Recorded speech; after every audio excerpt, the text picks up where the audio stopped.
Située en bord de mer, à un peu plus de 20 km du centre de Dubaï, la marina est un endroit touristique où les yachts côtoient les tours d'affaires et les bâtiments résidentiels.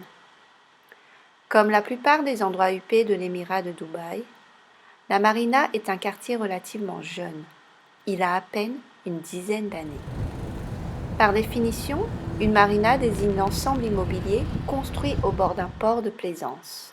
Mais ici, la marina semble prendre un tout autre sens.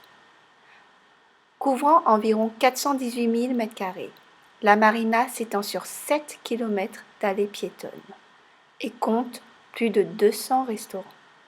Marco, un expatrié italiano-autrichien résidant à la marina depuis maintenant plus de 2 ans, nous expose les avantages de vivre sur la marina dubaïote. Well, one of the special things about the Dubai Marina is that you have the only pedestrian area in Dubai.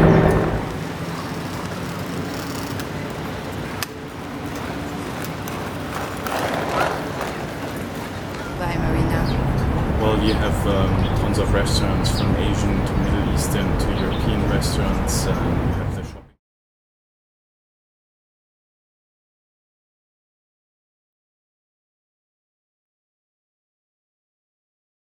You have shopping mall, cinemas, coffee shops, lots of gyms, everything you're asking for.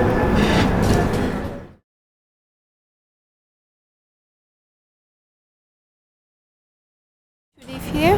Well, it's obviously very beautiful because you have the Marina Yacht Club, you have the beach in 5 minutes walk, and it's very convenient.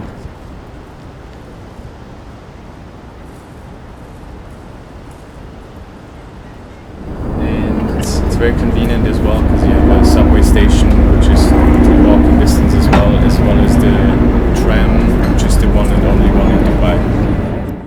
En effet, comme le précise Marco, la station de métro se trouve à 2 pas d'ici. Oui, cette espèce de coquille dorée aux allures de vaisseau spatial est une station de métro. Mais la grande nouveauté du moment, c'est le tramway. Le premier tramway de tout Dubaï, construit tout au long du bord extérieur de la marina. Il est opérationnel depuis seulement à peine 1 mois. Il est un projet dont le constructeur majeur est Alstom, société française notamment spécialisée dans les transports ferroviaires.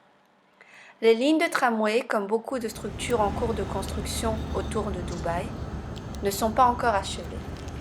La marina est en perpétuel changement. Elle continue encore aujourd'hui à se construire. Car les vraies stars de la marina, ce sont ces gratte-ciels. Des gratte-ciels à perte de vue. L'étendue des propriétés sur la marina est surnommée le Nouveau Dubaï, parce que la majorité des gratte-ciels de Dubaï y est concentrée.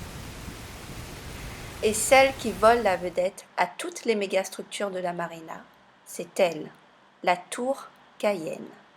Une tour de 306 mètres de haut est composée de 73 étages, une tour torsadée semblant défier toutes les lois de la gravité.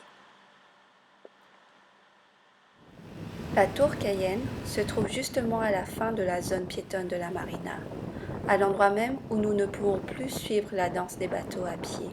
Mais de là, si le temps nous le permet, nous pouvons observer l'Atlantis, le fameux hôtel copie conforme de son jumeau situé aux Bahamas.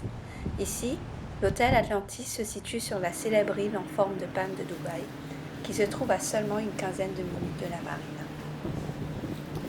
La nuit commence à tomber et on rebrousse chemin. Les bateaux-restaurants commencent leur ronde et les restaurants sortent leur lumière. Les joggeurs adorent faire leur sport en ce début de soirée et celle de la marina ne fait que commencer. Les arbres, les restaurants, les centres commerciaux et même les bateaux commencent leur jeu de lumière. La soirée s'annonce brillante. Au grand bonheur des touristes, mais aussi des Émiratis, la marina de Dubaï ne dort jamais.